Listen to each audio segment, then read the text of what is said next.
La Sociedad Dominica de Medios de Comunicación, Sodomco, presenta A Pensar Más con Rosa María Palacios.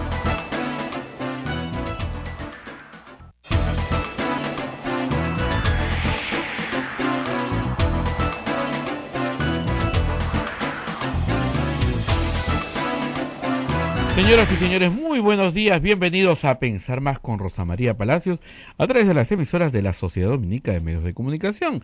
Lima nos escucha por Radio Santa Rosa, Chimbote RSD Radio Santo Domingo, Arequipa Radio San Martín, Cusco Radio Veritas, Ucayali Radio Cepagua, La Convención Radio Quillabamba, Puerto Maldonado Radio Madre de Dios. Son las emisoras dominicas del Perú y se une una red grande de emisoras amigas. También en Huánuco, Radio Huánuco, en Ayacucho, Radio La Voz de Ayacucho, en Puno, Radio Pública, Ancash, Radio Moro, Huancayo, Radio Cumbre, la radio del Arzobispado, Satipo, Radio Milenio, Abancay, Radio Estación Solar, el Vicariato Apostólico de Yurimaguas, Radio Oriente, en Cajamarca, Radio Los Ángeles, Apumaque Estéreo. AM Tagua nos ponen podcast en todo el Perú y el mundo, los aplicativos móviles en los teléfonos celulares también estamos, y la página web de Radio Santa Rosa, www.radiosantarosa.com.pe. Rosa María, muy buenos días, empezamos una nueva semana. Muy buenos días a todos y a todas. Feliz Día de la Mujer ayer, aunque, como decimos, no es que celebremos, sino que es un día de reflexión conmemorativo de las luchas de muchas mujeres que han logrado que podamos votar, que podamos ser elegidas, que nos paguen lo mismo por trabajar lo mismo. Aunque, como yo digo siempre, pues es un día de hacer cuentas y la cuenta como que está a medio camino, ¿no? Pero también fin de semana de coronavirus, por Dios. Yo me voy a volver loca en el Twitter, ¿verdad? Eso es una cosa increíble. Es como... Yo siempre digo que los terremotos no matan. Lo que matan son las paredes que se caen sobre la gente porque las casas se construyen mal. Que los desastres no son naturales, son la naturaleza respondiendo a las barbaridades que hacen los seres humanos construyendo en el cauce de los ríos, por ejemplo. ¿No es cierto? Pero el coronavirus es igual. Mucho más que la enfermedad mata la estupidez humana. Es impresionante.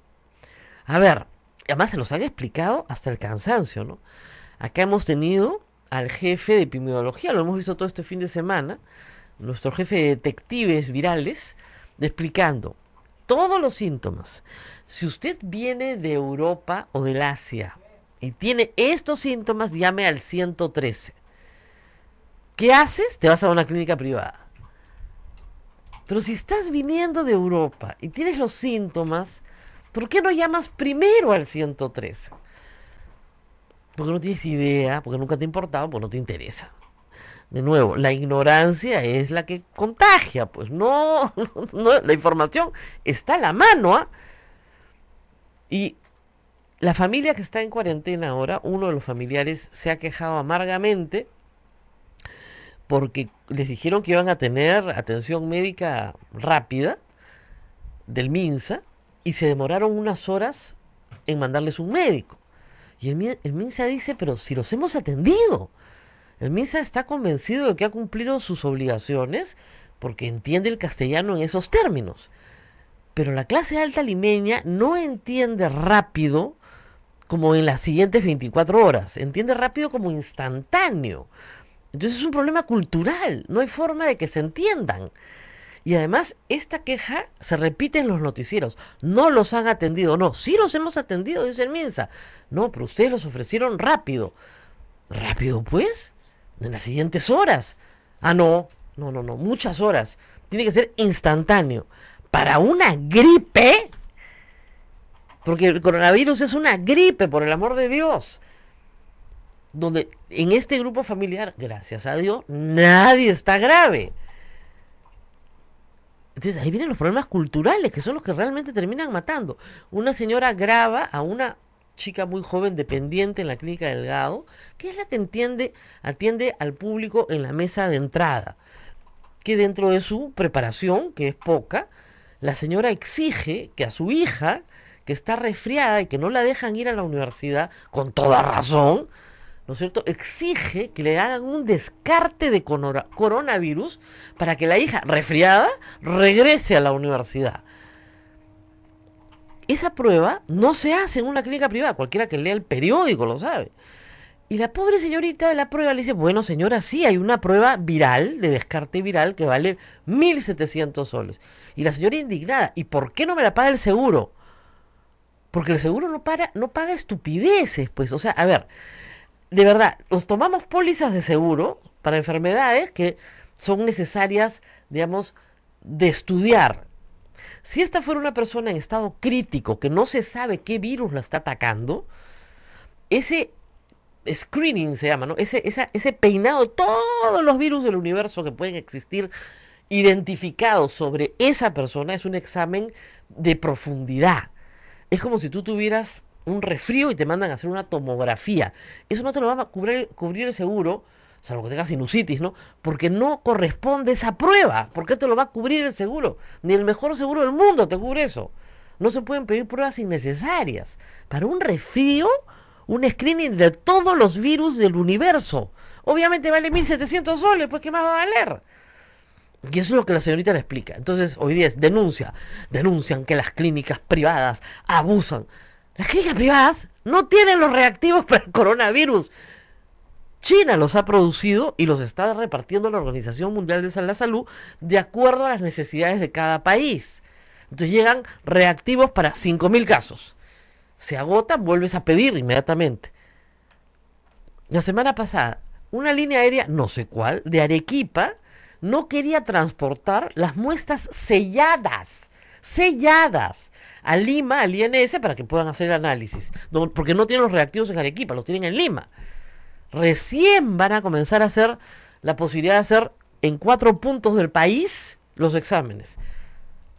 O sea, tienes que ser un ignorante, ¿no es cierto?, para no querer transportar una muestra sellada. Entonces, ¿qué hicieron? Las mandaron por tierra, pues, y se demoraron 24 horas en llegar a Lima. Entonces, de nuevo, no mata la epidemia, mata la estupidez.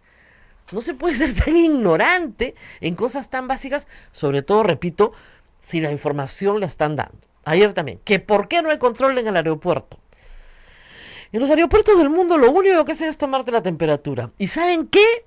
Esta enfermedad del coronavirus no necesariamente te da fiebre. Entonces, que te tomen la temperatura, ¿para qué sirve? Para nada.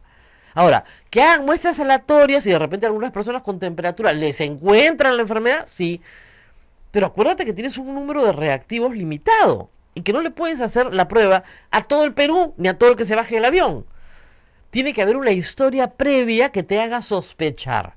Entonces, de nuevo, si usted viene del norte de Italia, si usted ha estado en Shanghái, ¿no?, los últimos 15 días rodeado de gente enferma, bueno, ni que dudarlo. Si este piloto ha insistido en que le hagan la prueba, es porque él sabía de dónde venía. Sabía perfectamente de dónde venía. Si no, no hubiera insistido. No, que nosotros hemos llamado al Instituto Nacional de Salud. La clínica lo trató como un resfrío común porque es un resfrío común. ¿Qué cosa más van a hacer? Y él ha insistido porque sabía de dónde venía. ¿Ok? Las personas contagiadas pueden no mostrar ningún síntoma y estar contagiando a todo el mundo. ¿Ok? Los niños no se enferman gravemente, corretean, y están contagiando al universo. Los niños no hacen la enfermedad en la mayoría de los casos. Ni siquiera hacen la enfermedad, o sea, contagian sin hacer la enfermedad y son indetectables. Entonces, claro, han tenido que cerrar un colegio. ¿Le van a hacer pruebas a todo el colegio? No, le van a hacer pruebas a los niños de esa clase, a sus amigos, a sus profesores. Probablemente hay que esperar una semana con el colegio sin nadie para que el virus que está, si es que está, sobre el pasamanos muera, porque es lábil, muere rápido, en unas horas. Y después todos pueden volver. Entonces, esas son medidas razonables. Pero no puedes... qué desesperación. Estamos viendo acá a nuestro amigo que vino el otro día, nos explicó todo esto que nos estoy explicando clarito, facilísimo, sin alarmarse. Y él nos habló pues de la infodemia. Sí, la peor de las pandemias es la pandemia informativa. ¿Ya? Porque se repite cada estupidez. El pobre doctor Huerta ya no sabe cómo explicar esto una y otra vez. A ver, de nuevo, el virus no se está transmitiendo de manera comunitaria. ¿Se va a transmitir de manera comunitaria? Probablemente, pero no estamos en esa etapa. El virus se transmite primero en el caso cero. El Perú tiene 2 casos ceros. ¿Por qué? Porque esos 2 casos no han tenido contacto entre ellos. Uno en Arequipa, que hasta ahora no se ha terminado de analizar todo su entorno, y uno en Lima, cuyo entorno se ha sido analizado. Y esos del entorno todavía falta que se persiga a los del entorno de cada uno, colegio, trabajo, etcétera, para que ese entorno sea analizado y así va siguiendo y contienes. ¿Qué haces? Contienes. Es como si fueras un cerquito. Pones una muralla alrededor, aguantan y ya no se vuelve comunitario. Pero podría estar circulando en la sociedad, por supuesto. Eso es lo que explica que surge en China y surge en China primero y luego de repente aparece en Irán y aparece en Italia. Entonces, el periodo de incubación sin síntomas es un periodo que no pudo ser detectado y que permitió que muchos escaparan y la enfermedad se propagara. Ahora, de nuevo, 85% ni siquiera hace el resfrío. La cara de eso. Tienes una cara de coronavirus. ¿Ya? No hace el resfrío. El 15% sí va a ser. Y el 5% probablemente se muera. Estamos hablando de una tasa de 3%. Entonces, claro, ustedes leen, qué horror, han muerto 3.000 personas. Suena espantoso. Pero han muerto 3.000 personas en el planeta entero de 100.000 casos. Un señor me decía, claro, como son 30 millones de peruanos, ¿no es cierto? Vamos a morir 1 millón. Y dice, pues tendríamos que contagiarnos pues los 30 millones de peruanos. No nos hemos contagiado ni del dengue, nos hemos contagiado los 30 millones de peruanos. Imagínense pues, ni de la verruga peruana, ni del cólera. ¿Cómo nos vamos a...? Ya. Y además son personas que han tenido alguna otra enfermedad. Claro. O sea, gente con diabetes. Mira, todas las edades son a partir de los 70 años. Pobre cardenal. Pero, que está acá con los dos. Pero, no, pues tampoco. O sea, pero que además son, a ver, gente que está saliendo de un tratamiento de cáncer. Gente que tiene enfisema. Cualquier enfermedad respiratoria aguda o ha tenido enfermedad respiratoria aguda. Asma, diabetes. Es decir, que están en una condición de salud decaída. ¿Qué se les aconseja? Que no tengan contacto con sus nietos 2 semanas, que no estén en aglomeraciones públicas, ¿no? Que no vayan al estadio a ver el U Alianza, por ejemplo, ¿no? Esas personas mayores no deben ir a sitios donde hay mucha gente, porque hay mucha enfermedad, además. Y si usted está enfermo, no se haga el macho y diga, no, yo voy a trabajar hasta con fiebre, ¿ya? Porque lo único que está haciendo, de nuevo, la estupidez humana, es contagiar a su prójimo. Eso. Y ayer ya el acabose de esta familia es que querían que les pongan un policía en la puerta para no salir. Que nadie los estaba vigilando y que cualquiera podría ir a la puerta y salir. ¿Ah? Personas cultas y educadas que saben que son un foco infeccioso, ¿quieren que les pongan un policía para no salir? Ya, no entendí nada. ¿En qué parte me perdí? O sea, yo sé que soy un foco infeccioso y que puedo matar, que por mi culpa puede morir una persona mayor. Ah, no, yo salgo a la calle igual. Le reviento la vida al prójimo. ¿Perdón? Que me pongan un policía. O sea, quiero médico materializado en la puerta y policía. Por una enfermedad que yo tengo y que yo traje. Bien complicadita esta historia. Ay, ay, ay. De verdad, la gente no muere por la enfermedad. Eso es lo que mata menos. Más mata la estupidez humana. Bueno, ya, mucho regañado. Es que no sabes todo lo que he leído este fin de semana. Te sigo en el Twitter, Rosa María. Estaba renegando. Pero increíble. Yo decía, esto es increíble, ¿no? ¿De dónde salen estas personas? ¿No? Además, el tema de las matemáticas es un asunto que está perdido para la humanidad. No hay Imagínate que los 30 millones de peruanos nos vamos a enfermar. Y que todos los viejos del Perú, o sea, 990.000 van a morir. ¿Ya? Todos. No nos queda uno. Acá el cardenal el primero. Entonces, ¿qué es esto? En fin. Bueno, estamos con el cardenal. Estamos con el cardenal Barreto, obispo de Huancayo, que está pasando unos días por Lima así rapidito. Y lo invitamos justo porque el obispo de Lima, que está en Roma, lamentablemente, Monseñor Castillo se ha ido a Roma, estamos comentando una carta pastoral muy bonita, muy, creo yo, fresca para los tiempos, porque normalmente los obispos no le hablan así al rebaño, o sea, es como que... Y lo que es interesante es que fija, como dice, unas líneas pastorales para grupos de gente que normalmente han estado muy excluidas, alejadas de la iglesia. Quiere una pastoral, por ejemplo, para madres solteras, que normalmente se les mira mal. Quiere una pastoral para migrantes, o Ancayo con todos los programas que tienen ustedes. Estas ideas pastorales se debaten entre todos los obispos, fijan líneas más o menos para todo el país. Cuéntanos un poco cómo funciona esto. Sí, en realidad el episcopado peruano tiene un plan pastoral, pero que las líneas nos la presenta el Papa Francisco ahora con la alegría del Evangelio, que es una exhortación apostólica, con la encíclica Laudato Si, y recientemente, el 12 de febrero pasado, nos regaló esta hermosa exhortación apostólica post-sinodal, Querida Amazonía. Ahí tenemos un camino que recorrer. Hay situaciones que tenemos que responder, que son nuevas, ¿no? Pero que definitivamente este aire fresco que viene desde el Concilio Vaticano II, no es invento de Francisco. Fue hace 50 años el concilio. Así es, más de 50 años, y dice los gozos, las tristezas, las angustias y esperanza de los hombres de hoy son también y están en el corazón de la Iglesia. Esto nos da pues una acción pastoral para responder a todas las situaciones de angustia que vive hoy la humanidad, especialmente los pobres y en este caso las mujeres. Este acento, ayer fue el Día de la Mujer, en las mujeres, me llamó, la verdad, le voy a decir la atención, porque no ha sido mucho el acento, ¿no? Lamentablemente. La mujer en el Perú, en una sociedad muy machista, es normalmente culpable de algo. Todavía no sabemos muy bien de quién, pero de algo es. Entonces, si la matan, ¿qué habrá hecho? Si le pegan, te lo buscaste.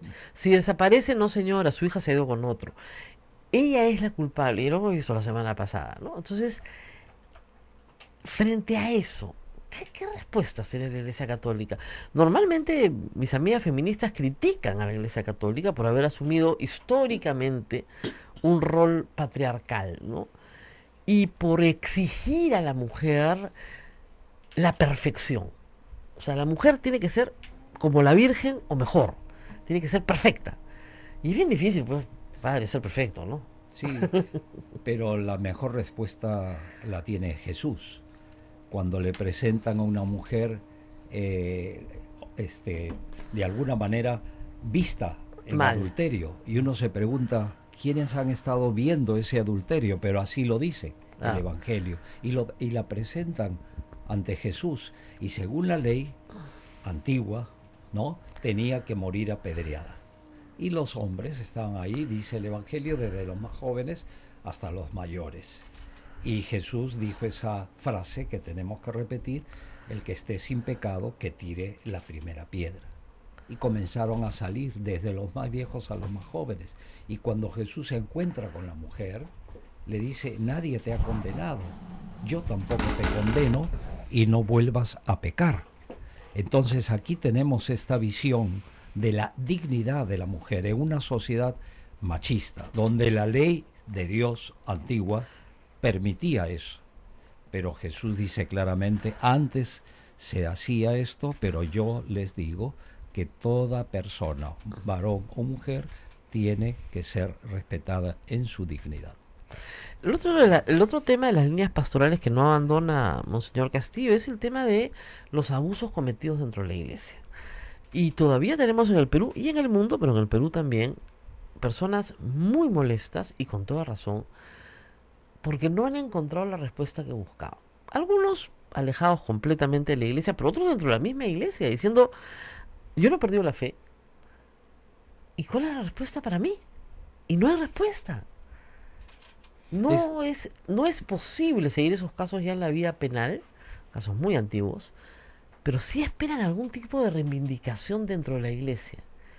Y la iglesia le dice, te acogemos, lo sentimos mucho, pero no ven que haya justicia para ellos.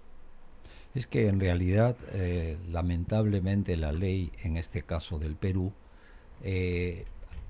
posibilita la prescripción. Así es. Y eso es muy lamentable, porque desde el punto de vista ético y moral, no debe prescribir por el daño grave a las personas. Pero desde el punto de vista eclesiástico, debería haber alguna sanción, digamos, más efectiva. Claro, el Vaticano no tiene una cárcel, no puede meter presos, pero no tiene un sistema penitenciario, vamos. Pero estas sanciones de mandarlo a un convento y que guarde una vida de oración, a la mayoría de la gente le indigna. Pues, ¿pero qué sanción es esa?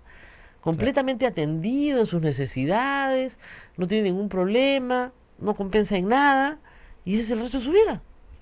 Sí, ahí yo creo que hay que distinguir dos situaciones. Una, la del clérigo y el laico. Así es. En el clérigo, la sanción máxima que se ha experimentado en el Perú con un obispo hace 7 años Así es. es de alguna manera quitarle toda la potestad de la celebración de los sacramentos. Esa es una sanción máxima. Pero en el laico no tenemos esta posibilidad. La única sanción es excomulgarlo. Entonces ahí está el entrampamiento que muchas veces se siente de que la iglesia no castiga, no sanciona. Claro. Y en eso estamos, porque la lucha contra la impunidad dentro de la iglesia es el mismo Papa Francisco el que está impulsando. Claro, pero por ejemplo, en el Perú tenemos el famoso caso Sodalicium. Su fundador está viviendo en Roma, vive muy bien atendido, efectivamente un laico. Es un laico. Es un laico, pero goza, ¿no es cierto?, de una vida muy cómoda, atendido en todas sus necesidades, y ya está, no tiene ningún problema en este mundo. Y sus víctimas no han sido compensadas, la organización religiosa sigue operando, es una organización rica, bastante además, con una serie de beneficios tributarios que ha obtenido por ser una organización religiosa, y las víctimas no han sido compensadas en nada. Y estamos hablando de víctimas que han sido prácticamente esclavos modernos, o sea, sometidos a condiciones de servidumbre, sin posibilidad de tener una educación superior, en fin, una serie de abusos innombrables. Sí. Entonces, yo leo lo que dice Monseñor Castillo y digo, bueno, sí, bien, y ahora, sí, ¿qué más? Este es un tema que nosotros compartimos plenamente, sí, claro, la presidencia de la conferencia y los obispos, en esta situación que manifiestas. Sin embargo, nuestra incidencia en la Santa Sede, en los organismos, no es que no quieran, sino que no ven la forma como exigir. Yo personalmente pienso, cuando una organización religiosa ha delinquido, porque hay que decirlo así, desde el punto de vista de abusos sexuales y la parte económica, ¿no? Que hay también problemas, hay que disolverla. Pero no la han disuelto. Y este es el punto que nosotros estamos en ese camino. Y me consta que la Santa Sede está en ese camino. Ahora, Monseñor, cuando a mí me enseñaron acá, ¿no? Los dominicos me enseñan bien a veces de vez en cuando. Cuando se funda una orden religiosa tiene que haber un carisma. Si ese carisma no es para el bien, ¿no es cierto?, entonces la fundación es nula. Con un matrimonio religioso que se anula, nunca existió. Lo nulo, también en el derecho canónico, igual que en el derecho civil, lo nulo no existió. Entonces, si está probado que el fundador de esta organización y un grupo cercano a él cometieron una serie de abusos sexuales probados, no había pues el carisma. Así es. No había el carisma. Totalmente de acuerdo, Rosa María. Hay gente buena dentro del sodalicio. Buenísima, por supuesto. Entonces no podemos meter en un solo saco. El problema de fondo es que el fundador está no solamente seriamente cuestionado, sino que, repito, con mucho dolor y mucha pena, y ya lo he dicho en una oportunidad, es una persona pervertida. Claro. Y una persona así no puede transmitir y alentar la santidad de vida que el mismo Papa Francisco en una exhortación apostólica manifestó. Mi posición personal, y creo que algunos comparten esta decisión, que yo insisto, es que debe disolverse esta organización religiosa y que definitivamente se pueda ayudar a aquellos que están dentro a que puedan vivir con una autenticidad de vida. Claro. Esta es la propuesta que muchos estamos hablando, y no es que el Papa Francisco ni los organismos de la Santa Sede están en desacuerdo, sino que estamos en ese camino. Ok, la iglesia se toma sus tiempos, ¿no? Sí. Siempre le digo a la gente, ¿pero por qué? Sobre todo en la clase alta limeña, donde todos quieren instantáneo, es difícil, pero la iglesia se toma sus tiempos en la teoría de que el tiempo te permite hacer las cosas un poco mejor. Así es. Pero ahí vamos. Y rectificar, y a veces yo también siento por qué el Papa Francisco, a quien quiero mucho, tiene tanta paciencia con algunos que están muy cerca de él y que públicamente están en contra. Sí. Cardenales, Sí, pero ¿por qué? obispos. ¿Por qué tiene tanta paciencia? Ahora, en realidad, Qué hombre tan bueno, la verdad. es que podríamos interpretarlo por mejor es tenerlo cerca que tenerlo lejos. También es verdad. Por otro lado, tampoco él no puede dar una señal de venganza. No piensas igual que yo, entonces yo te separo. Pero lógicamente, a veces desde fuera uno ve que se demora demasiado. Pero por otro lado, el tiempo le da la razón. Hablemos de los inmigrantes, porque es un problema también que está en la carta pastoral, pero que es un problema que tiene especialmente Huancayo, con un alcalde provincial que fue muy hostil, ¿no? Y esa hostilidad frente a una iglesia que trata de acoger al inmigrante es bien complicado cuando las autoridades civiles pues no acompañan esa acogida, ¿no? Y nosotros lo hemos tenido acá con el ministro del Interior, incluso con el presidente de la República. Es verdad que es un fenómeno nuevo para el Perú, muy nuevo, tal vez no para Europa, pero para el Perú es un fenómeno nuevo, y es verdad que recibir 800.000, 900.000 personas en 3 años es impactante para cualquier sociedad.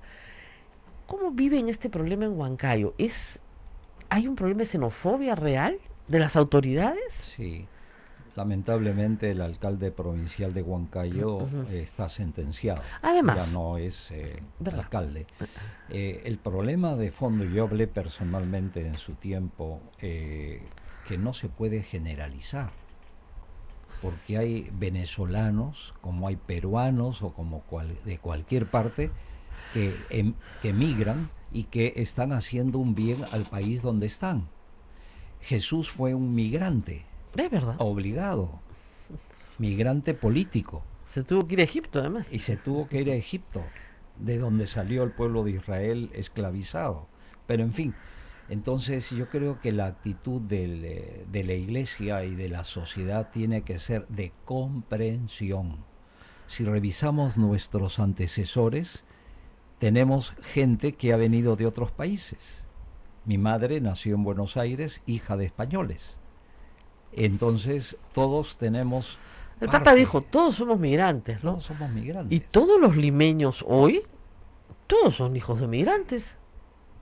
Sí. Que vinieron de otra solamente zona. Los apellidos, hay que decir, Palacios. Claro. No, pero además los que migran, digamos, del campo a la ciudad. Así es.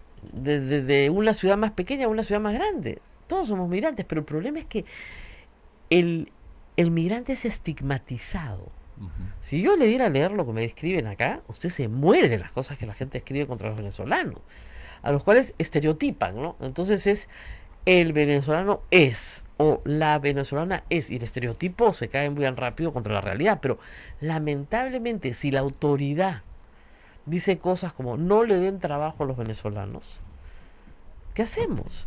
No le den trabajo, no, o se prohíbe darle trabajo, peor todavía. No hay forma de luchar contra eso. Así es. Y con una población que también tiene su propia pobreza, que si a una autoridad política le dice, fíjate, el culpable de todo lo malo que te está pasando es ese que ha venido. Ese nuevo que te invade, porque ese. antes no había nada. Porque antes, vivíamos regio. Era el cielo. Era el cielo, la seguridad total. Acá no mataban a nadie, nos robaban, no violaban, no pasaba nada. Hasta que llegaron los extranjeros. Pero lamentablemente en la historia de la humanidad ese discurso siempre funciona. O sea, si Cristo lo usa con el samaritano, el samaritano era el extranjero. Era el extranjero que pone como ejemplo. Así es, que era el maldito desgraciado para los judíos, y de repente ese samaritano era bueno. Yo siempre es como si éramos la parábola del buen venezolano. Acá se me caen muertos un montón. Entonces, exactamente igual. O sea, imagínate que Cristo aparezca y te cuente la parábola del buen venezolano. Entonces no puede ser, eso no puede ser. También en Mateo 25 dice, fui forastero y me acogieron. Uh-huh. Y eso uno se pregunta, ¿y cuándo le preguntan a Jesús, cuándo fui forastero, cuándo fui migrante? Uh-huh. Cuando atendiste a aquel que venía de otro país porque realmente quería buscar el bien de su Pero le van a familia. decir, pero monseñor, primero somos nosotros, pues, ¿no? Bueno, debemos ser los últimos, porque tenemos que estar al servicio de los demás. Bien rápido, monseñor. Pero Es que Rosa María me enseña. bien rápido. No, es que claro, pero monseñor, primero el trabajo para los peruanos. Los pues. últimos serán los primeros. Alguien lo dijo, tú sabes. Sí, alguien lo y dijo. él es nuestro maestro. Claro. Si quieres ser el primero, ponte al último. A ver quién se pone al final de la cola. ¿En el cuando hay Perú? mucha gente. No, nadie. Bueno, y decimos que somos cristianos. Nadie. Y yo creo que aquí tenemos que ser muy conscientes. Ceder el paso es así un milagro acá. ¿Eh? Bueno, el Señor de los Milagros Funciona. funciona. Esta, No solamente en octubre. Esta epidemia que estamos viviendo, el coronavirus, implica también bastantes retos, incluso para nosotros en la iglesia, desde la forma en la que se celebra la misa. O sea, ya lo tuvimos con la H1N1, con el cólera. ¿Qué medidas piensa usted, por lo menos en Huancayo, tomar? Si es que acaben algunas. Bueno, en realidad hay que tomar la actitud de la prevención. Esto creo que tiene que ser, pero tampoco alarmarse, ¿no? Claro. Monseñor Cabrejos ha escrito una carta que ha sido muy lúcida para la arquidiócesis de Trujillo. Yo lo voy a asumir también en Huancayo, pero conversando con las autoridades de salud de la región para que sea una cuestión más consensuada que necesitamos ahora trabajar. Claro, o sea, por ejemplo, viene Semana Santa, procesiones. Bueno, yo creo que va a ser bien difícil el suprimir eso. Hay que tener confianza, como decías al principio, este es un resfriado que hay que tomarla con mucho cuidado. El 28 de marzo, sábado, tenemos una peregrinación al Cerro Acuchimay en Huancayo, que van pues 4.000, 5.000 personas, y eso no lo vamos a suprimir. Pero hay que decirle a la gente que camine a 1 metro de distancia una a la otra. Bueno, es que los virus no saltan mucho. Claro, este en particular, Eso es. 1,20 m, ya estás bien. No, le he dicho a la gente que si quiere ir al cine, que deje un asiento de por medio. O sea, que en los teatros y en misa igual. O sea, no tienes ninguna necesidad, ya hemos hecho, ¿no? De darnos la mano, solamente una venia. Como los japoneses. Así es, una venia, y podemos comulgar con la mano, no Sí. pasa nada, absolutamente. O como alguno ahí que envió un meme, dice, ahora se saludan Con los pies. los pies. No, es que en la comunión... Pero ya esa exageración, ¿no? pero puede ser muy peligroso incluso para el sacerdote, porque le toca la boca a todos los que comulgan. Sí, esta es una oportunidad que siempre se ha dicho que la Iglesia Católica, en su liturgia, quiere ofrecer dignamente que le den en la mano. Así es, Pero hay gente que no acepta, claro. que cree que es un sacrilegio tomarlo en la mano. Ujú. Pero ahora es una cuestión de urgencia. Sanitaria. Y esto es muy importante. que Porque es sea. para el mismo sacerdote, para la seguridad del mismo sacerdote o de cualquier servidor de la Eucaristía que estás atendiendo. ¿Por qué? Porque te dicen que no te toques la cara. Entonces, le tienes que tocar los labios a 200 personas. No, y además que Jesús, cuando celebró la primera misa, la Así primera es, Eucaristía, lo partió con la mano. lo partió y lo entregó. Claro, Y con la cada mano. Sí, por eso. Pero esos son detalles que lo vamos a ver. Sí, hay que verlo porque en realidad son prácticas, pero que ayudan mucho, porque muchas personas mayores, por ejemplo acá en Lima, sí quieren ir a misa. Entonces, pero no tienes que ir. No, es que a mí sí me gusta ir. Ya, muy bien, pero mejor no. Unas 4 o 5 semanitas Sí. hasta que pase la epidemia. Pero si toman ciertas medidas, no puede no pasar nada, ¿no? En Italia ha sido muy llamativo que la conferencia episcopal prohibió en toda Italia la celebración dominical. Claro. Y el Papa el día de hoy, ya la misa privada que tiene en Santa Marta, en la capilla de Santa Marta, lo han publicado. Claro, pero por televisión. Y creo que todos hemos escuchado su mensaje Así de es. conversión en este tiempo de Cuaresma. Claro. Una conversión a Dios, una conversión a los demás y una conversión también en el cuidado de nuestra casa común. Y en el caso del Papa, estuvo tosiendo, ¿no? Le hicieron, dicen que le hicieron el no tiene coronavirus, pero en vez de salir a la plaza para evitar la aglomeración de gente el domingo, dijo, no, yo les mando el mensaje por televisión. Así ustedes no tienen que venir. Pero también para la bendición Sí. tuvo que salir a la ventana para que no pensaran que estaba Enfermo. resfriado. Claro. Para no Entonces empezar- porque Maneja. los comunicadores son muy especiales. No Oh. sé si tú también No, estás no, incluida yo en eso, esas cosas pero- no hago, pero yo no ando enfermando, no ando enfermando a nadie. Pero sí, lo que te está diciendo es, oye, ¿sabes qué? Estamos a tono con las autoridades sanitarias y tenemos que estar a tono con las autoridades sanitarias porque No. queremos el bienestar de nuestra gente, no queremos su enfermedad. Sí, y yo creo que aquí es el momento de trabajar de manera consensuada con las autoridades que me parece en el Perú y también en el mundo están respondiendo a esta pandemia, Claro. aunque todavía Pero no no la somos, llaman así. mire, los pueblos disciplinados al final se salvan. Porque China tiene 1 billón de personas y claro, se han enfermado muchísimas, tal vez 80.000, pero han muerto pues 2.000. Porque les dijeron todos a su casa y se quedaron todos en su casa, pues, sin dudas ni murmuraciones. Acá te dicen todos a tu casa, hay un ratito, déjeme salir, me olvidé de no sé qué, me faltó el agua para el florero, lo que fuera, no quiero ver a mi abuelita, es un santo, el bebé. No hay forma de organizar una cuarentena. Así es. Bueno, sí. y por eso es que Italia también, que son más relajados, les ha costado tanto. Tanto les ha costado organizar una cuarentena, porque claro, o sea, con ese nivel de relajo no se puede.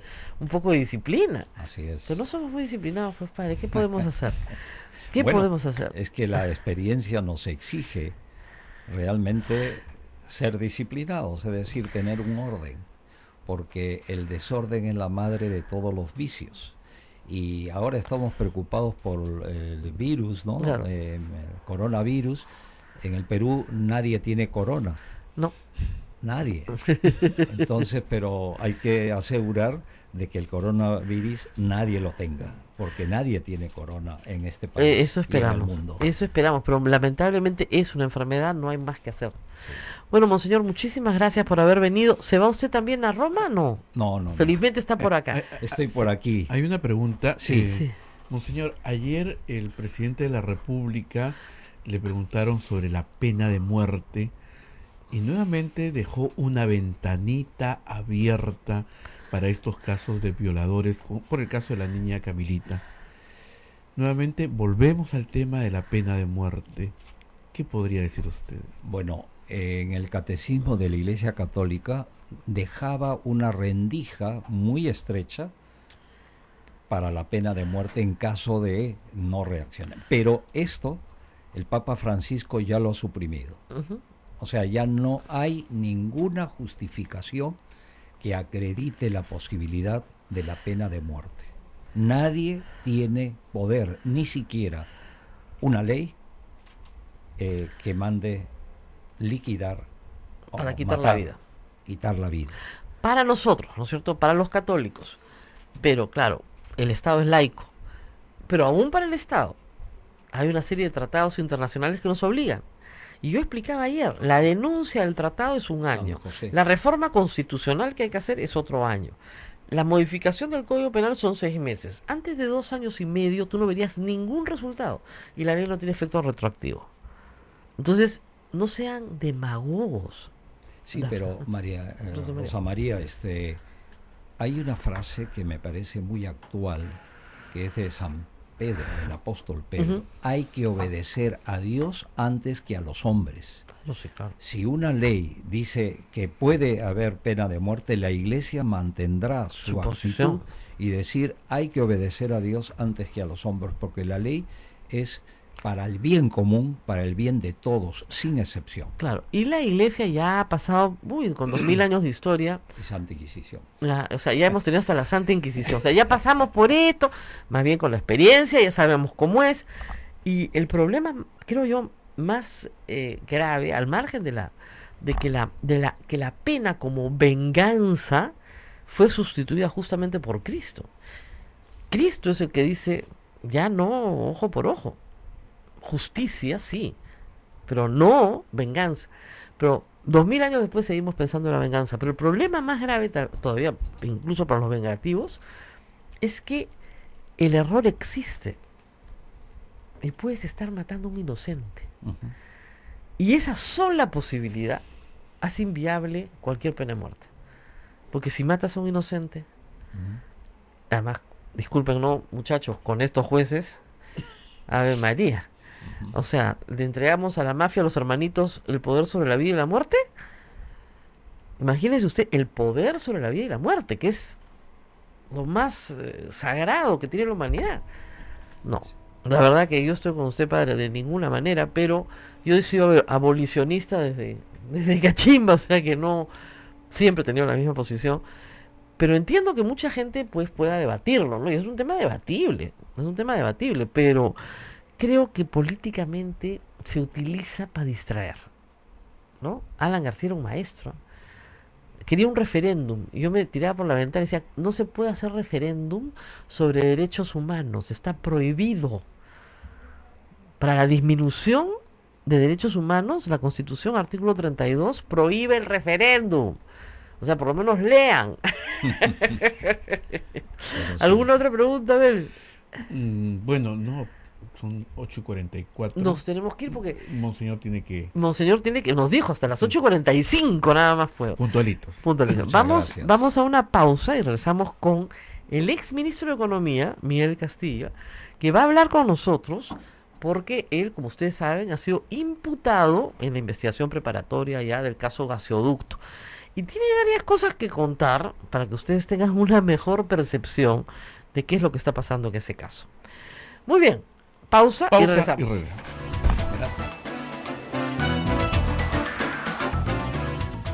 Sodomco, Sociedad Dominica de Medios de Comunicación. Continuamos con A Pensar Más a través de las emisoras de la Sociedad Dominica de Medios de Comunicación. Lima nos escucha por Radio Santa Rosa, Chimbote, Radio Santo Domingo, Arequipa, Radio San Martín, Cusco, Radio Veritas, Ucayali, Radio Cepagua, La Convención, Radio Quillabambi, Puerto Maldonado, Radio Madre de Dios, emisoras dominicas del Perú. Se unen Radio Huánuco en Huánuco, Ayacucho, Radio La Voz de Ayacucho, Radio Pública en Puno, Radio Moro en Ancash, Radio Cumbre en Huancayo, Radio Milenio en Satipo, Radio Estación Solar en Apurímac, Radio Oriente en el Vicariato Apostólico de Yurimagua, Radio Los Ángeles en Cajamarca, Pumaquisterio, Metagua nos ponen todo el Perú y el mundo. También está la página web www.radiosantarosa.com y los aplicativos móviles. Rosa María. Muy bien, estamos con el exministro Miguel Castilla, como ustedes saben. Él ha sido imputado por la fiscal Yanet Mori en el caso Gasoducto. Varios ministros del periodo de Ollantumala, la esposa del presidente, civiles, por llamarlos de alguna manera, ¿no? Abogados, terceros, a los que la fiscal ha convertido además en funcionarios públicos, y a todos los acusa de un pacto colusorio, de haberse coludido para beneficiar a Odebrecht en perjuicio del Estado. Gracias por estar con nosotros. Gracias, Rosa María. La primera cuestión que señala la señora fiscal es que en su caso particular usted ha actuado como ministro de Economía excediendo sus funciones. Eso fue lo primero que yo leí la resolución y me llamó la atención. Es decir, que a usted no le correspondía ni siquiera interesarse en este proyecto, coordinar absolutamente nada, que eso lo tenía que hacer Proinversión, y que la mera preocupación suya o un correo electrónico donde usted pide información, eso es un exceso de función. ¿Cómo responde a esa crítica? A esa imputación, porque es una imputación de la fiscal. Quisiera entender que esto es parte de un proceso de investigación que recién empieza. Excederme en mis funciones, yo creo que el Ministerio de Economía y Finanzas es rector en la promoción de la inversión privada en el país. Así lo dice la ley, ¿no? Así lo dice la ley del Ministerio de Economía y Finanzas. Proinversión es la entidad adscrita al MEF que se dedica a esto. Entonces, excederme en promover la inversión al país, yo creo que, es una opinión respetable, yo no la comparto. En tal caso, digamos, todos los últimos gobiernos y ministros de Economía nos hemos excedido de esta labor y si así fuese, en buena hora de haber promovido la inversión al país, que ha sido fuente del desarrollo, ¿no? Ahora, promover la inversión en el país es un encargo amplio. ¿Qué tan importante, recordemos, era en ese momento el gasoducto para el Estado peruano? Yo creo que hay que remontarnos al 2014, cuando se adjudica este proyecto.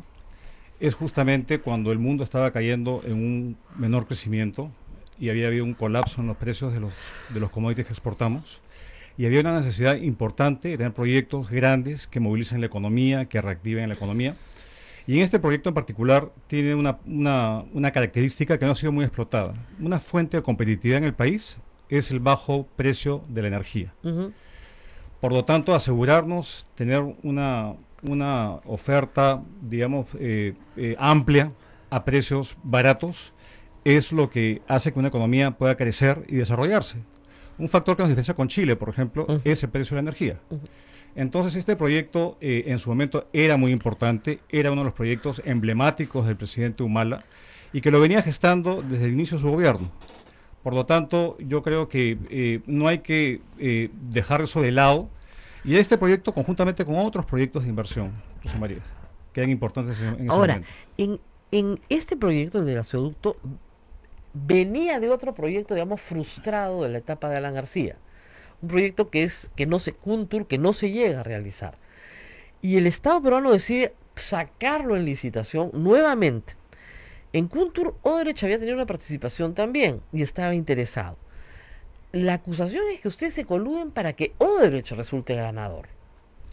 Es algo, bastante curioso porque incluso no menciona el rol que en particular yo tuve en el proyecto Kuntur.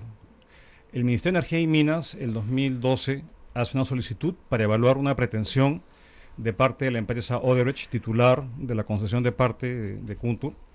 Y esto lo hace sobre pretexto de la entrada de Petroperú como socio minoritario de Odebrecht en ese proyecto. Y la respuesta del Ministerio de Economía ante esa solicitud es negarnos, evidentemente, porque uno no había habido licitación pública, uno no puede simplemente dar recursos si es que no ha habido una licitación, eso entiendo que es incluso anticonstitucional. Y esa fue la primera respuesta. Obviamente, si es que al final el gobierno decide licitar la obra, una licitación internacional, y se la da Proinversión, es un proyecto mucho más ampliamente definido, tiene elementos de seguridad energética y muy necesario para el país. Por lo tanto, no existe tal direccionamiento como yo lo veo. Al contrario, había una negativa por parte del Ministerio de Economía y Finanzas, que es lo que yo puedo responder, no puedo responder de otros ministerios, claro, sin duda. Y ahí entramos al proceso de promoción. Pero acá, dentro de las imputaciones que ha hecho la fiscal, pareciera que le da un papel preponderante al presidente del Consejo Directivo de Proinversión, sin, creo yo, entender cuál es el rol de Proinversión y el Consejo Directivo de Proinversión en este caso. Los 5 ministros Así es. que hacíamos parte de ese colectivo, ese colegiado.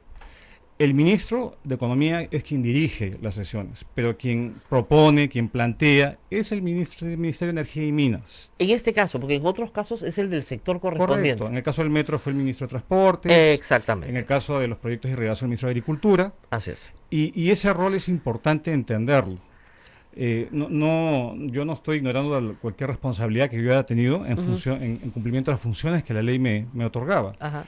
Pero no es que el Ministerio de Economía tenga un rol preponderante, y cuando efectivamente ella dice, yo tomé conocimiento.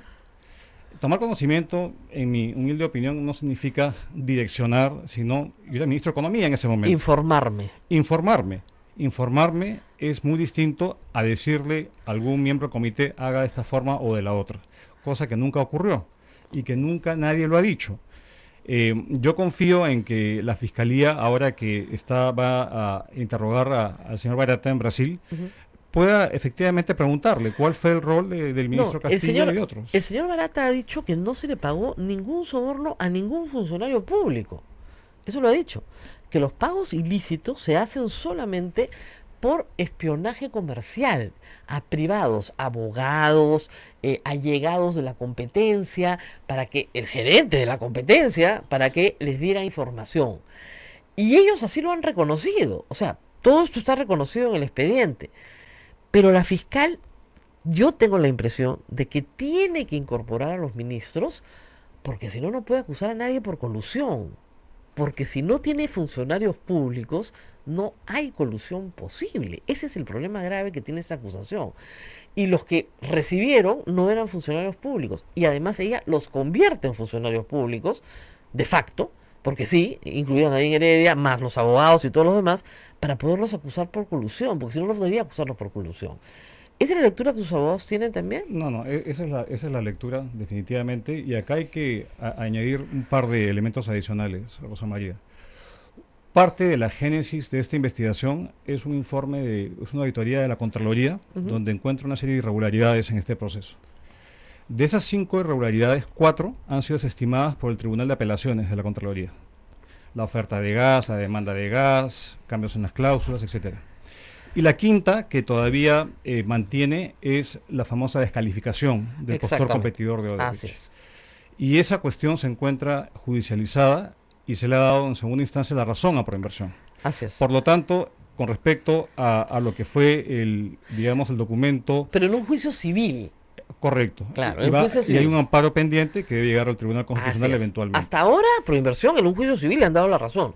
Bien descalificado. Correcto, bien descalificado. Y las otras irregularidades administrativas han sido desestimadas, en tanto los funcionarios han apelado al Tribunal, de Apelaciones de Sanciones Administrativas. Por lo tanto, si uno incluso le quita los elementos objetivos, no existen hasta el momento. Y cuando se habla de colusión, a mí me llama mucho la atención que a mí me ponen de autor de un pacto colusorio. Eso quiere decir de que mi persona me he coludido con Odebrecht directamente para beneficiarlos. Y eso omite, uno, cómo funciona el Estado, donde no hay tal posibilidad, en mi caso en particular, y omite cuál ha sido mi desempeño anterior con respecto a esta empresa, en el cual mi ministerio le denegó el crédito puente que solicitaban. Posteriormente, cuando fue la licitación del metro de Lima, la línea 2, hubo una negativa, había un pedido de parte de ellos de declarar desierto el concurso y también fue denegada. Entonces, la verdad es que yo no encuentro cuál es el elemento que hoy muestra, la fiscal. Y ese pedido es interesante porque en unos intercambios de chats de Alan García dice que se va a bajar a los españoles, que va a ayudar a los amigos brasileros. Parece el Metro 2, ¿no? Hubo mucha presión. A mí me consta, hubo muchísima presión por decir que los españoles no tenían las espaldas financieras para poder llevar adelante. García dice, nos bajamos a los ese proceso. Le cuento que sí lo hubo porque yo estuve ahí presente en ese momento. Por lo tanto, presiones, de postores siempre las ha habido y nunca se ha cedido a tal. Entonces, si uno no se da una presión, menos se va a coludir, con ninguna empresa. Claro. Ahora, lo que hace el caso Gasoducto periodísticamente sexy, como digo yo, es Nadine Heredia. En realidad no son los ministros, ¿no? Disculpe, pero no son. Sino que es Nadine Heredia. En este caso, la Fiscalía prueba lo que era un secreto a voces, una sospecha y sobre todo una acusación permanente, que la que gobernaba el Perú era ella y no su esposo. ¿No es cierto? Y que ella tomaba decisiones, que ella se metía, que estaba en todas las decisiones. Y sería bueno que nos cuente más bien qué fue lo que usted observó, porque entiendo que usted ni siquiera estuvo presente en reuniones donde ella estuvo. Correcto. En este proyecto en particular, yo lo he reiterado múltiples veces ante la Fiscalía y en otras entrevistas, Yo no tenía ningún conocimiento de reuniones, digamos, en las que supuestamente participó la señora Heredia y otros. Yo me he enterado de estas reuniones recién ahora, cuando he leído la carpeta fiscal. De hecho, en los 36 meses de esta investigación preliminar que ahora entra en la fase preparatoria, yo participé solamente en 3 meses. Sí, usted vivía afuera y lo citaron para Correcto. pedirle su declaración y le pusieron impedimento de salida. Así es, pero yo me allano a la investigación porque obviamente no... Hay que hacerlo, claro. Hay que hacerlo. Pero ahí es donde yo me entero de estas supuestas reuniones que ocurrieron con técnicos y tal. Y yo no tuve ningún conocimiento de las mismas. Entonces, yo creo que cada quien debe responder por sus actos. O sea, alude a ministros, el señor Barata habla de los ministros de Energía y Minas, bueno, que los interroguen, que ellos respondan por sus actos, pero en ningún momento menciona al ministro de Economía y Finanzas. Nadie menciona a Castilla, salvo la resolución de la fiscal, donde me pone a mí como, digamos, un brazo... Autor. El brazo funcional, correcto, dice, correcto, de Nadine Heredia. Lo cual a mí me produce, digamos, mucho desconcierto, porque creo que pareciera no conocer la labor que yo tenía como ministro de Economía, una gran responsabilidad.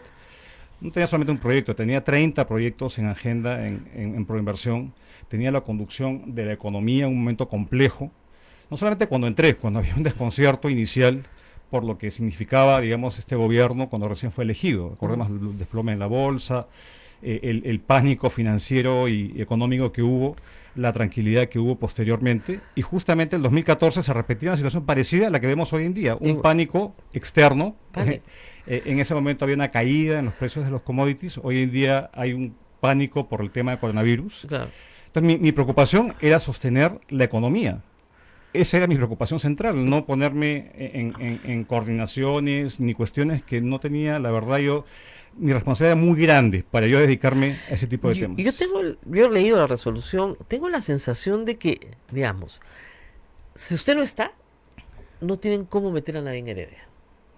Es la sensación que te da. Entonces, usted y los demás ministros, ¿no? Entonces, a los ministros de Energía y Minas y a todos los miembros de Proinversión hay que meterlos, porque si no, no tenemos cómo meter a nadie en Heredia.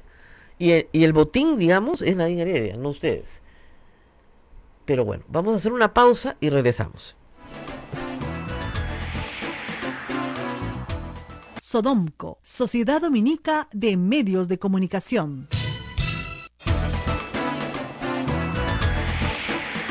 Continuamos con A Pensar Más a través de las emisoras de la Sociedad Dominica de Medios de Comunicación.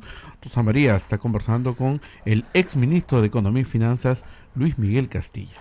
Bueno, y justamente estábamos hablando de varias cosas que están en la resolución que indican poco conocimiento de, por ejemplo, el sistema de inversión pública, ¿no? Desde el año 2009, Proinversión puede reunirse, el Consejo Directivo, de manera no presencial, por Skype, por teléfono, por medios electrónicos, lo cual es una manera eficiente de trabajar, porque claro, reunir a 5 ministros es bien complicado, con la cantidad de cosas que tienen que hacer y desplazarlos por toda la ciudad.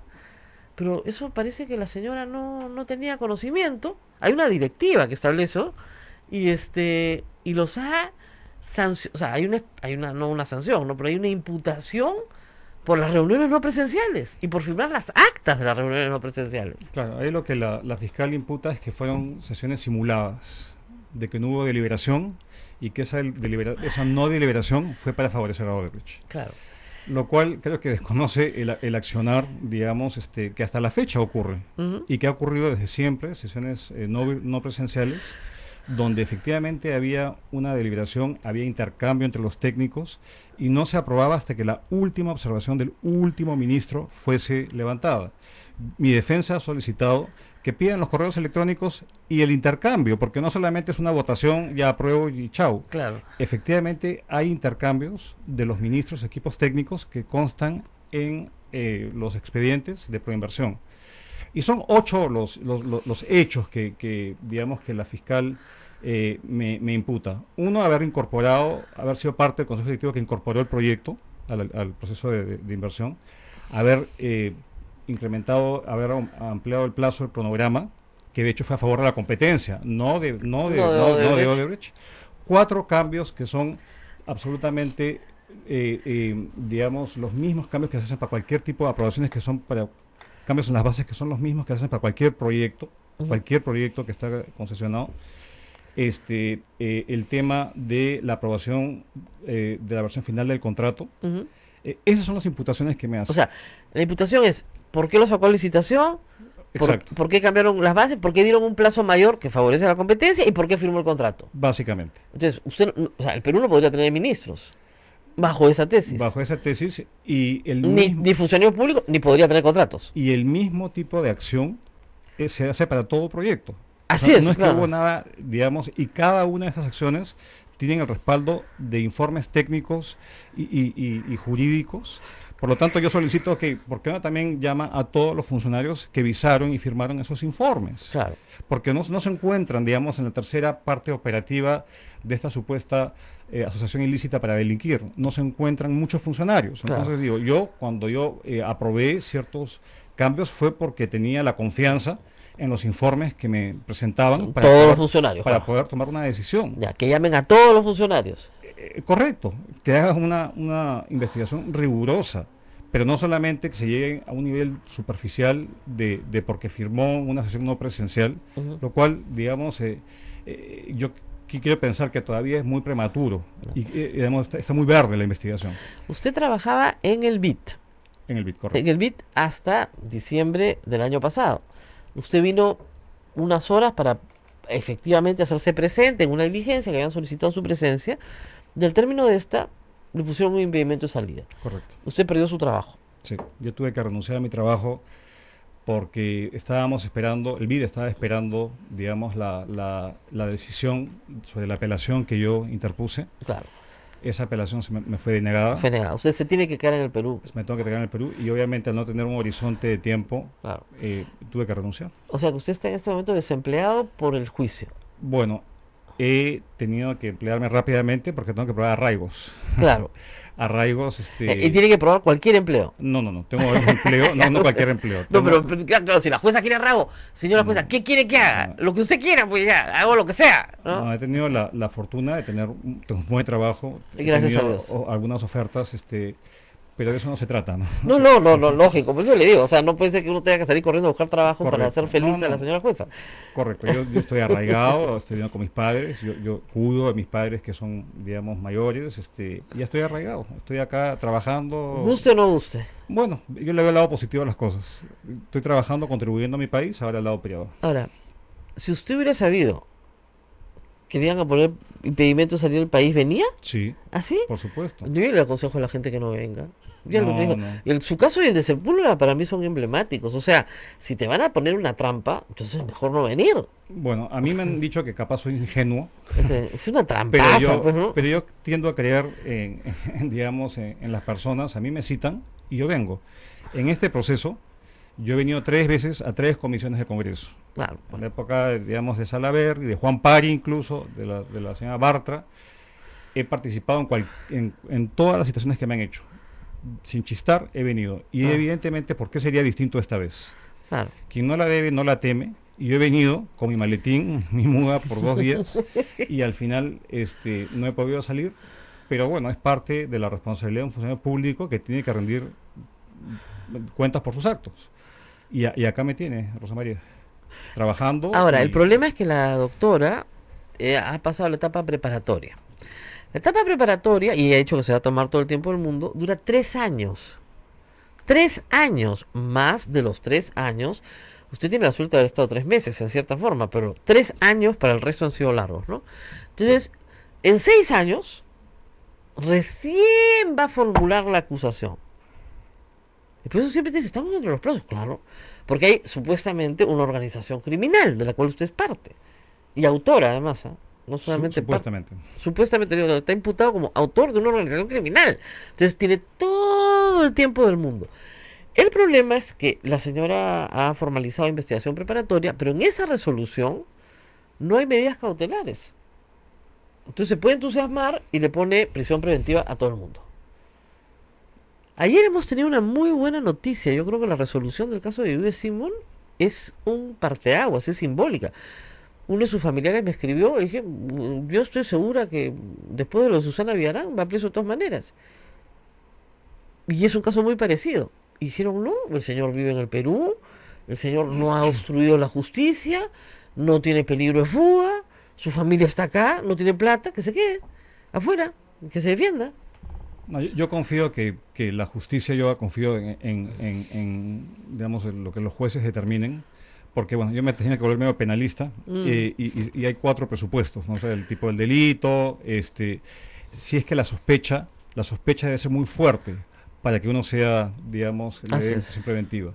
Y muy fuerte significa casi culpable, según lo que me explican mis abogados. Y obviamente obstruir la justicia y el riesgo de fuga, digamos, yo creo que los supuestos no se cumplirían en una cabal aplicación de la ley. No soy abogado, entonces no voy a opinar sobre ello, pero yo confío en el buen criterio digamos, y las buenas decisiones de los jueces. Yo me someto a esta investigación y espero no llegar a esos niveles de tener que enfrentar medidas coercitivas tan gravosas como ellas, ¿no? Yo honestamente confío en no llegar a tener que... Y si fuese el caso, bueno, acá estoy, reclamaré por mis derechos como ciudadano, pero yo no me rehuyo, yo quiero que investiguen al fondo llegar a la verdad. Y como usted bien dice, hasta ahora hay codinomes de privados, no hay funcionarios públicos.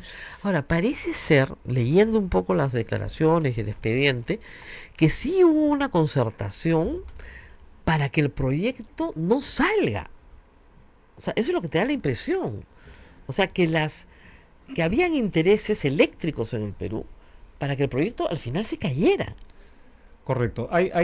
Creo que hay 2 lecturas importantes que no han sido tomadas, digamos, por la investigación, en mi opinión. Una es, si uno lee la confesión sincera del ex gerente de una de las empresas, justamente la que redujo su participación, uno debe leer lo que dice y lo que no dice, y las pistas que deja en esa confesión sincera, donde hubo movimientos, digamos, no a nivel de los operativos en el país, sino a nivel de las cabezas de las empresas. En el mundo. Techint, de la empresa Suez en Francia, Techint en la Argentina, evidentemente Odebrecht y otros. Por lo tanto, esto no fue un tema solamente de pagarle una coima a un funcionario local para que le dé información. Acá hay mucho más que toca investigar. Y lo segundo tiene que ver con los intereses que usted efectivamente menciona, porque finalmente ya ha habido sendos artículos en la prensa que habla quién se beneficia que no tengamos hasta el día de hoy no tengamos gasoducto. Bueno, lo que va a pasar es que eventualmente el precio se va a tener que procesar diésel en vez de gas en las plantas de generación eléctrica en el sur. Y esto va a significar que el precio de las tarifas eléctricas suba.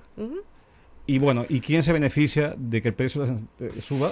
Los que generan la electricidad en el país. Acordémonos que el 50% de la electricidad viene de camisea y el otro 50% son hidroeléctricas y diésel. Y diésel. Y un poquitito diésel, pero tendría que aumentarse el diésel para poder cubrir la demanda. Dicen que las renovables van a aportar mucho, bueno, en buena hora, pero es un proceso muy largo de inversión. Por lo tanto, acá sí creo que hay intereses de por medio de empresas o que se querían hacer del proyecto para controlarlo, o que ahora que no han logrado hacerse el proyecto, están de alguna forma dilatándolo. ¿Y por qué las reservas de gas caen? Que he leído artículos al respecto incluso el día de hoy. Es porque no hay un gasoducto que las lleve a la demanda. Claro. Esas reservas no valen nada si no se pueden comercializar y llevar a los consumidores. Así es. Por lo tanto, yo creo que hay una discusión técnica que debe darse, los expertos deben explicar efectivamente el tema, pero la necesidad del gasoducto sigue siendo vigente, y si no, vamos a pagar pato todos los peruanos con energía más cara y vamos a perder una fuente de competitividad que ha distinguido al país de otros. Claro, pero el expediente, lo que dice usted es cierto, parece ser que no querían que el proyecto salga. Nadie cambia la conformación de un consorcio días antes si es que no quiere que se caiga el concurso. Y especialmente teniendo la posibilidad de cambiarlo después. Así es. Las bases permitían hacer ese cambio y no pasaba absolutamente nada. Claro, ¿por qué lo hacen antes? Para que no estar, para que se caiga el concurso. Bueno. Y no se cae. Entonces ahí viene el problema. Correcto, por eso yo creo que esa parte del accionar a los privados debe ser parte de la investigación. Y en eso hemos insistido. Mi defensa, de hecho, solicitó días adicionales. Claro, lo que pasa es que el delito, para interrogar a estas personas. El delito que podría haberse cometido, porque está sujeto a investigación, es fraude en subasta pública. Pero el fraude en subasta pública lo cometen solo privados, o sea, los que participan, se ponen de acuerdo, concertan, lo que fuera. Y la pena es bajísima y ya prescribió. Entonces a la fiscalía no le conviene. Pero lo que parece de la investigación es eso, que ha habido un fraude entre privados, entre postores. Pero no es sexy, pues. Porque eso no incluye a Nadine Heredia, no incluye a los ministros, no incluye a los funcionarios públicos. No es sexy. Ese es el problema del caso. Ahora, si así fuera, si pudieran probar este fraude dentro de aunque fuera prescrito, eso sirve para el CIADI, para demostrarle a las autoridades, a los árbitros fuera del Perú, que el Estado peruano fue víctima, en este caso, y que además ese contrato incluía una cláusula anticorrupción y que hubo un problema de corrupción privada. Pero lo que llama la atención de esta resolución de la jueza, de la fiscal, perdón, es que Odebrecht ha sido excluido. Todos los funcionarios de Odebrecht han sido excluidos. ¿Y han sido excluidos por qué? Porque es evidente que va a haber un proceso de colaboración eficaz que incluye el caso de gasoducto, que no está incluido. Y cuando eso ocurra, van a retirar la demanda ante el CIADI, como lo ha hecho Araña Montero, porque lo tienen que hacer. Uh-huh. O sea, eso no se ha discutido mucho en público. No se ha discutido mucho en público, pero, a ver, yo creo que cuando a mí me tocó defender al Estado peruano porque yo presidía la comisión ante los arbitrajes internacionales en su momento, y acá se van a fijar no solamente en el contexto, sino se van a fijar en el contrato, qué es lo que decía el contrato como tal. Pero obviamente esto ocurre en un contexto y que efectivamente lo que usted menciona van a ser elementos que van a ser tomados en cuenta, incluso declaraciones de autoridades que, digamos, porque uno decide optar por un arbitraje internacional, ir al CIADI, es para incluso blindar el proceso de la intervención política. Así es. Y uno también tiene que renunciar a otro tipo de defensa y de procesos para someterse, digamos, al Ahora, al lo interesante es que al Estado peruano le conviene mucho ir al CIADI, porque les va muy bien, se defiende muy bien. Sí, hay una buena defensa, pero creo que habría que ver, digamos, los elementos que salen, ¿no? Yo diría que no es que va a ganar ni mucho menos, es un proceso que va a ocurrir de acá a 4 años, toma 4 años más o menos, hasta que sale la resolución final, hasta que salga el fallo arbitral. Y acá 4 años puede salir mucho, ¿no? Entonces, yo confío que se retire esto, digamos, si efectivamente entra en un proceso de colaboración eficaz, se retire esto, porque finalmente es un desgaste para el Estado estar defendiéndose, digamos, y ahora hay una cola de arbitrajes que se vienen por otros temas en contra del Estado. El Estado le ha ido bien, esperemos que le siga yendo bien. Pero no es un caso fácil, no es un caso que tiene muchas complejidades. Así es. Bueno, nos tenemos que despedir. Muchas gracias por estar acá. Muchísimas gracias, Rosa María, por la oportunidad de dirigirme a sus oyentes en este templo. Este templo de Santa Rosa. Estamos al lado de la basílica. O sea, acá está enterrada Santa Rosa, San Martín. Vamos a necesitar una rezadita, ¿no? Una misa del Señor de la Justicia, la verdad. Los viernes tenemos misa del Señor de la Justicia acá. Muchas gracias por la oportunidad. Gracias. Y nos tenemos que ir despidiendo. Sí, Rosa María, 9 de la mañana con 18 minutos, ya nos vamos. Es tardísimo. Bueno, no se olviden de lavarse las manos. Sí. Todos los días, a toda hora, por favor. ¿Ya? Y ya saben, el virus mata muchísimo menos que la estupidez humana. Así que compórtense, por favor, a la altura de las circunstancias. Nos vemos el día de mañana.